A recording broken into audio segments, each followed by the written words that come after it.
Hello, and welcome to the Flexitarian Feast. I'm Michelle. And I'm Eliz, and we are two home cooks trying to eat more plants. Thanks for joining us. Today we are talking all about beach house trips or any vacation rental house situation.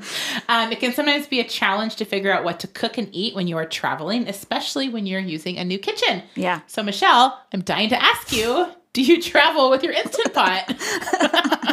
I love so much that you asked this. No, I never have, but I have considered it, but I've never done it. I really should, though, because I really do love that thing. And I think you should. It would make some things easier. I really should try it out. You should try it out. Maybe that's a good goal for the year for you. I've always read it's good to travel with your own knives, but I've never have because I'm too lazy. I never remember. Sometimes I have brought my knife one time or a knife, but then I'm always afraid I'm going to forget it there. Yeah, and then I'm afraid I'm going to cut myself with it when I'm unpacking. I don't know. Yeah, the knives are usually my biggest complaint, though.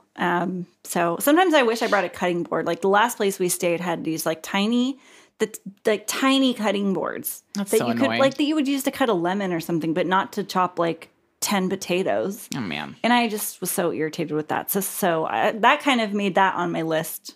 Maybe next time I'm going to bring a cutting board. You're going to have your Instant Pot and a cutting board. And a knife. And a knife. I like to also bring some dish towels. I like to bring my French press for coffee because I don't trust those drip machines. They're just inconsistent. And I'm a little bit of a coffee snob, but I like to bring my press. Well, that's fair. I had a situation one time when we were traveling and there was a drip coffee machine and I went to open it and it was full of mold. Ew. Yeah, exactly. They don't get clean. It's gross. Sometimes they are just clogged up. Yeah. I don't trust them really I don't either. know. So I like to bring that and my own coffee. Yeah. It's also smart to bring foil or saran wrap. You can use foil for if you line a sheet pan with it, you can use it for cleaning. It's easier to clean up, or just wrapping up food. There's always leftovers and there's never any sometimes there's not Tupperwares or just something you don't have to worry, more dishes you have to clean. So that's something else I like to think about. I don't always remember all these things, but yeah, I usually bring tea, which I drink tea. And we also bring a pour over or something for coffee. And then I also bring Ziploc bags. And I have mostly stopped using single-use Ziplocs, but I do bring them when we're traveling. Because they're so handy and it's all about cleanup. Yeah. And with those two, if you are leaving and you have stuff still in them, you just throw them in your cooler. Exactly. Or whatever. You don't have to. A cooler I think is a must. Yeah, because if you try to use if there's a bunch of Tupperwares at the house and you use those, then you still have to empty them out and put them somewhere. Wash them, and then put your food somewhere or throw it away. So that's kind of annoying. I do know some people that have a whole big huge Tupperware thing full of stuff that they take when they go to beach houses or camping or whatever. That's full of spices, and maybe it even has paper plates and dish towels. Just anything that you would want. I feel like the salt situation is never quite right either, because I only really cook with kosher salt or sea salt, and it's always table salt, which is different. Yeah, or a pepper grinder. Last time I brought a pepper grinder because you just can't know what you just can't know. That's the frustrating thing. I like the idea of having just a go bag full of all this stuff that you bring. Yeah, I do know people that have that. It's just a big tub, and then they just put it in their car. It's in their garage, and they just put it in their car when they're going somewhere. So that's super smart. But that is a good idea.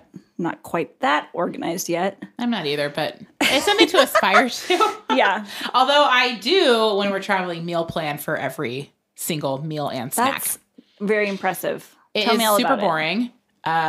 Maybe kind of pathetic, but I did not do this before we had kids, but now it's a must because they eat all the time and we eat on a schedule. So we have to be organized about meal times. And I need to make sure that we have food for them if we're out doing something or whatever. In your bag on the go stuff. Yeah, exactly. So when we're traveling, we definitely eat out more often, but I do plan it ahead of time. And then I also put flexibility. So I'm okay, we'll go out to eat one of the 3 nights, and then we'll kind of choose which night we go out based on, I don't know, how the afternoon went, or if anybody's grumpy or whatever. Or if you're just out all day and you don't feel like cooking. Exactly. Yeah. I know you usually travel, or you often travel with groups of friends. Yeah. So how do you guys figure out what to eat and who's making what? So the thing that usually has worked out the best is it's usually groups of couples. So say if it's 6 couples and we're there for 3 nights, then every couple would be responsible for like 1 breakfast or 1 dinner. So then you only really have to plan for 1 meal, and then everyone's on their own for lunches or snacks during the middle part of the day. So that always seems to work out really well. And like the last time we did this, I had to make a breakfast and a dinner because it was kind of a longer trip, or there were less people committed to cooking, or I don't remember what the situation was. But so for breakfast, I made those super fluffy eggs that I talked about last time. Yeah. They were so good. And then I did like a potato bell pepper hash kind of thing on this propane flat top grill that somebody brought. So it's kind of like a grill, but instead of grill grates, it's flat. It's like a flat top.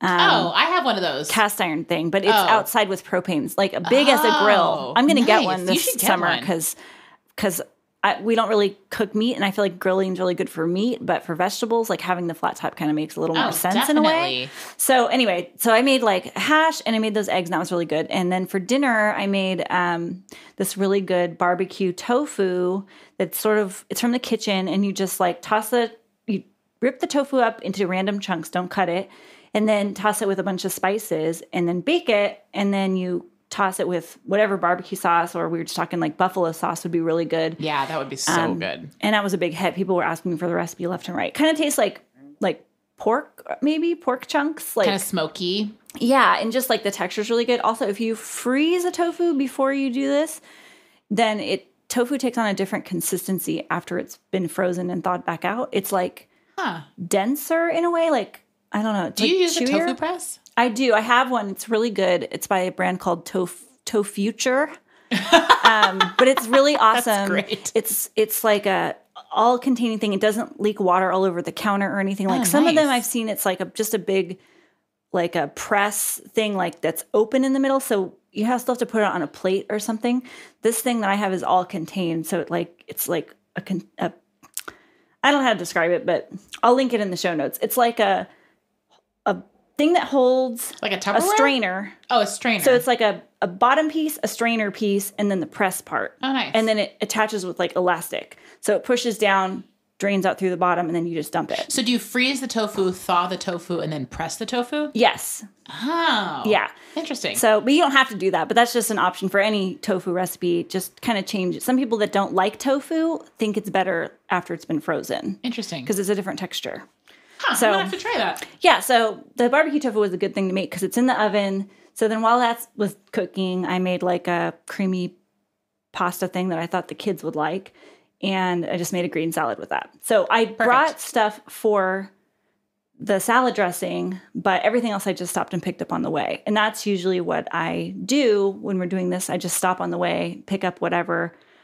So I don't have to pack a lot of food stuff and worry about it staying cold or whatever. I just stop when we get close. And I try to do more of like pantry meals than something elaborate, especially not knowing what spices and stuff are going to be there. Yeah, so there's that really nice Safeway right by Lincoln City. Oh, I can't picture it, but I'm sure Anyways, I've been there. it's like the only grocery store on the way to the coast. Some of those little towns that they don't have good stores, or they're just like they don't have as many options. Right. Or so it's really expensive. Yeah. So like simple things are sometimes better. Yeah. We usually stop too and get groceries, which is good. But then the last time we traveled, we went to Rhododendron, which is up in Mount Hood, and it's only 45 minutes away. Yeah. And the check-in was at 4:00, so I just brought a cooler. Yeah. It's not that far. So. It's not that far. Yeah. And it's also like fine. If you have stuff in your fridge to use, then. Exactly. Yeah. That's a good idea. Yeah, I brought like all the fruit that was like probably going to go bad while we were gone. Yeah, I just try to plan out the easiest thing that's going to require the least amount of specialty things. Like I know there's probably going to be at least one pot, at least one You pan. can probably make pasta. Yeah, you can probably make pasta. There's hopefully going to be some kind of sheet pans. You can bake something. But you can't be sure. That's the thing that frustrates me. I know. It's kind of fun. It is fun. But also kind of frustrating. Yeah. So like, I don't know. I guess also sometimes I'd rather just get to the house and check it out first, but then it's like you don't know what food to bring. So it's sort of like pick and choose. So we always do nachos for our first night. Yeah. Which is super great. And if we don't have time to the grocery store, or like when we went to Rhododendron, I bought pre-shredded cheese and froze it and just put it in the cooler. Because you can freeze shredded cheese. I didn't know that. You can freeze all cheese. But a solid block would probably take forever to thaw back out. Yeah. But so I buy like shredded cheese at Costco and I just keep it in the freezer because we can't get through like a giant 2-pack of it or whatever. That's smart. And then you can just take out what you need at a time. Yeah. That's or cool. you can just thaw it and let it sit in the fridge. Anyway, so I did that. But when I make nachos at home, I usually do it on a sheet pan. But I feel like I do that sometimes at a beach house too. But the cleanup is tough. Yeah. And like the cheese sticks, and then it's like, I don't know. So what I did last time was I just had everybody assemble their own nachos on a plate and microwaved it. Yeah. And you know what? Tastes great. It's the same effect. It's the same thing. Yeah. Yeah. So I just bring like chips, a can of beans, black olives, jar of salsa, jar of pickled jalapenos, which I think is key. Yes. And then if you are going to a store, you could pick up ground meat or ground meat substitute. You could do sour cream, fresh salsa, green onions. Yeah. Bell peppers if you want. Avocado. How did I forget avocado on my list? Cream cheese. I mean, sour cream. Sour cream. Exactly. Cheese. What am I talking about? Anyways, one of my like big considerations for traveling meals is I don't want to hear any whining about that's food. Fair. Because it's like my vacation too. And so for me, it's like not the time to try a new vegetable or anything like that. So trying to make it easy. Yeah. So we do a lot of like kid family favorites like nachos or even quesadillas. You could also do quesadillas in the microwave. That works just totally. fine. That's genius and so easy. And then I also always like to think about what is going to be easy to clean up because I don't want to spend my beach house time that's another thing. Cleaning the kitchen. It's your vacation too. You don't want to be doing chores. Exactly. I used to do like eggs for breakfast, but then the pans at beach houses are always so awful. Actually, yeah. That made me think that I might bring one of my nonstick pans next time. Yeah. Because they just get trashed. It's the best way to cook eggs with those nonstick pans. They just like swish on out. Yeah, and just like the one that I have, you don't even have to wash it really. Yeah, you just like kind of wipe it real quick. Just wipe it out. Yeah, done. Exactly. So yeah. So anyway, so we just do toast and yogurt for breakfast because that's easy. Yeah, that's super easy. And then we also like to usually get a lot of foods that the kids don't usually get. So like the yogurt squeezes, or if we go out for breakfast, they can have hot chocolate or orange juice or those kinds of things.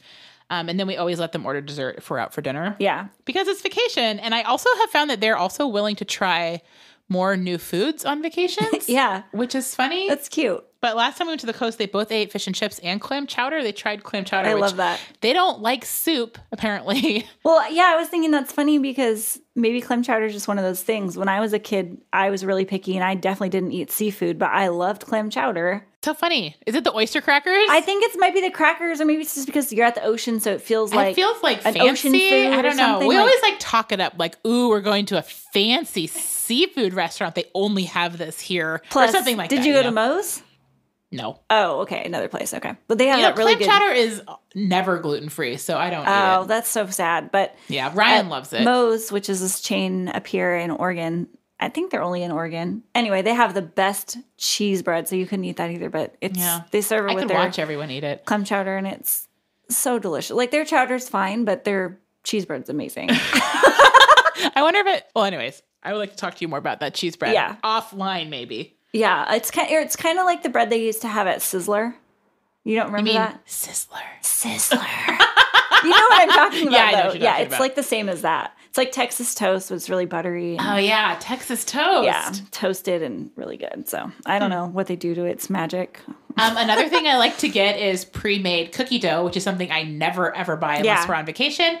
And you can get that gluten-free too, like at any store, basically. Really, that's cool. That Safeway has it. Fun to have.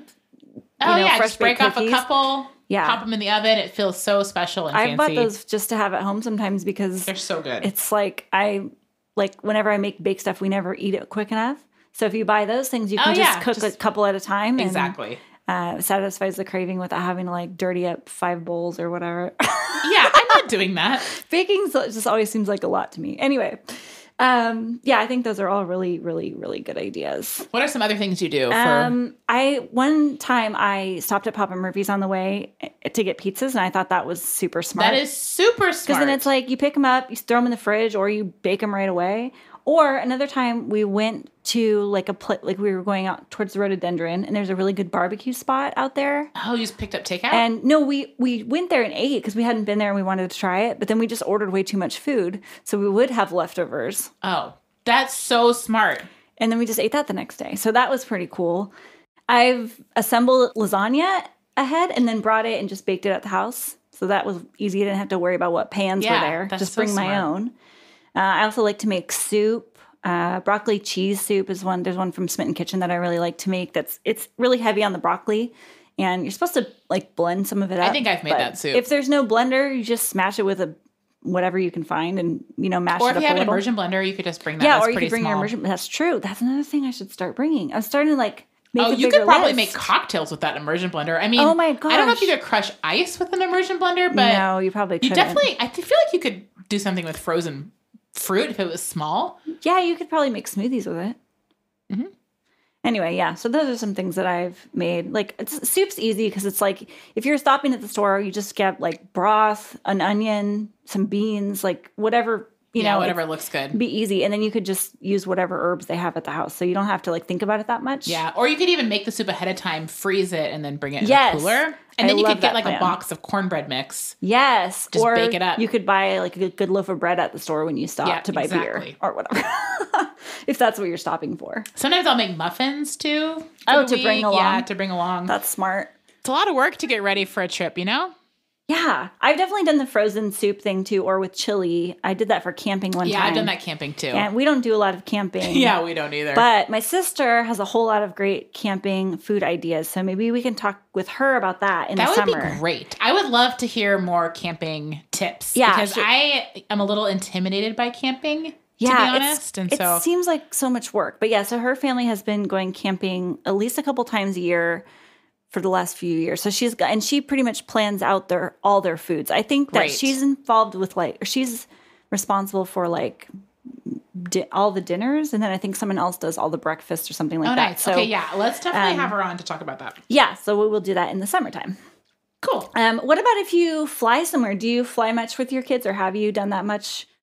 We have not done that much. I mean, we fly to California to see my family twice a year. But outside of that, we haven't really done that many trips. What about the train? Have you taken them on the train? No, I haven't. That would be fun. That would be fun. You could just go to Seattle, or you don't have to go that far. You could go closer. There's probably a stop in the middle. Yeah, but it's like a long time. It's a long time, but it would be fun for them. I think it would be fun. I know people who have done the train with their kids. It just occurred to me. We are going to Legoland really soon. So I'll probably pack extra snacks in our suitcases. And then I also we'll probably get some of that shelf stable milk boxes. Oh, yeah. Do you know what I'm talking about? Yeah, the last trip we did last summer, somebody brought a whole bunch of those. Yeah, and I think that's going to save us money. Yeah, they're cheap, and then you just throw them in the fridge when you get there or whatever. Exactly. And I'll also probably I'm used to packing extra snacks for myself too, because I mostly eat gluten-free, and so you never, at airports or whatever, there's usually not a great option. And then on airplanes, I always do take lollipops, which are good if their ears are getting messed up. That seems to be always a problem with kids, right? Yeah. That usually if you're on a flight and the baby's screaming, it's because of that. It's because of their ears. I know. And actually, when they are crying on the plane, everybody has always been so nice. Yeah, they can't help it. When I was younger, it used to annoy me, but now I realize it's not their fault. They're don't know having a hard time. Ears hurt. It's terrible. Yeah.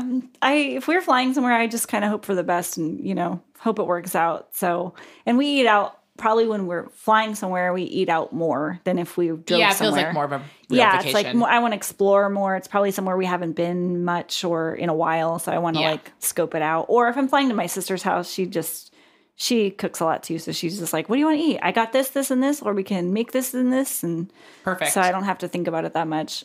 But a lot of times, even when we fly somewhere, we'll still go to the store and get drinks or breakfast stuff or snacks, just so we're not eating out for everything every time I get a little bit hangry. Yeah, exactly. I know. I'm thinking I probably want to get some kind of fresh fruit or something for when we go to Legoland. That would be good. Oh, that's a good idea. Or because we'll probably eat a lot of very fun food that is not going to have a lot of fiber in it, and so it'd be good to have some fruit. Or what about those dried fruit? I bet you could find there's these bars called That's It bars. And Trader Joe's sells a knockoff version of them. And all they are is dried fruit. That's cool. But it's in a granola bar, so they're softer. Oh, interesting. They're easy to, because little kids have a hard time chewing. Because sometimes they're like too dried tough. mango or something. But yeah, these are like super soft bars. Yeah, I remember when I was a kid, I really liked apple chips. I mean, banana chips. Yeah. I didn't really like bananas, but I liked banana chips. That's weird. Isn't that weird? And then what else? Oh, fruit roll-ups. That's like dried fruit kind of thing. But there's healthy versions now. There's so many. There's so many snacks. That's so funny. Trader Joe's has so many great snacks. I'm not much of a snacker. Usually if I'm doing snacks, I just buy like salted cashews or salted almonds. Yeah. Oh my God. There's these pickle almonds at Whole Foods. They're 365 brand. And they're like coated in dill pickle seasoning. That sounds like intense. Vinegar powder maybe and like dill. Oh my gosh. My mouth is watering just thinking about them. They're so good. Do you really like pickles? I love pickles. Yeah, I should try those. I like pickles, but I don't know. I feel like that might be too much for me. Yeah, they're really good. They're kind of like salt and vinegar chips, but almonds. Yum. Okay, that's my hot snack tip. A really good hot snack tip. Love it. Hey friends, we just wanted to take a quick moment to say we've been having so much fun making this podcast thanks to Anchor. Oh, what's Anchor, you might be wondering? Anchor is a super easy way for anyone to make a podcast. There are lots of great built-in tools to help you record and edit your podcast on a computer or your cell phone. Anchor helps distribute your podcast to Spotify, Apple, and everywhere else podcasts can be found. Anchor will find sponsors for you with no minimum amount of listeners, all for free. Download the free Anchor app or go to anchor.fm to get started. Thanks, Anchor!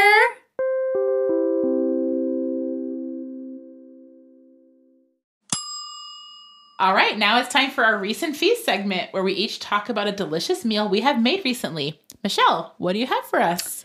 Well, I made some roasted vegetable tacos that were really good. The recipe is from Mira Soda. I think I'm saying that right. She writes a food column for The Guardian called The New Vegan. She's been doing their Veganuary posts, which is like this, eat vegan in January, thing that people do. So this recipe is vegan. We didn't have it vegan because I added in some extra stuff, but all it is roasted cauliflower and sweet potatoes. You toss those with chipotle powder and cinnamon and a little bit of salt. And I thought the cinnamon would be weird in this. Like, I don't know. I was like, I normally just do like cumin, paprika, chili powder, regular, like if I was doing this for tacos or enchiladas or something, I would just do like regular taco seasoning type seasons. But so I was like, cinnamon, and I don't know about that. But I trusted the recipe, and I followed the recipe. So it worked out great. So besides roasting the vegetables, you just use like a can of black beans. You blend them up with a little bit of the water or the liquid from the can, or if you make your own, that's better. I had made my own, so I just did it that way. And you add a little bit of chipotle powder to that too, I think. But I think instead of that, I just did paprika because it's my favorite spice paprika, of course. So then that's pretty much it. She has on the recipe a little simple like cilantro-y salsa that you're supposed to make, but I was feeling lazy. So I just bought like a jar of regular salsa at the store and then pile that on a flour tortilla, and it all went really well together. Like the cinnamon, I thought the cinnamon would be strange, but it worked really good with those vegetables. Sounds really good. Yeah. And then I just made a really simple slaw on the side that was just cabbage. I shredded a zucchini into, and then it's just a dressing that I whizzed up with my immersion blender of yogurt, lime, a little bit of cilantro, green onions. So just mix that with the cabbage and the shredded zucchini and kind of had that on the side or on the taco if you want.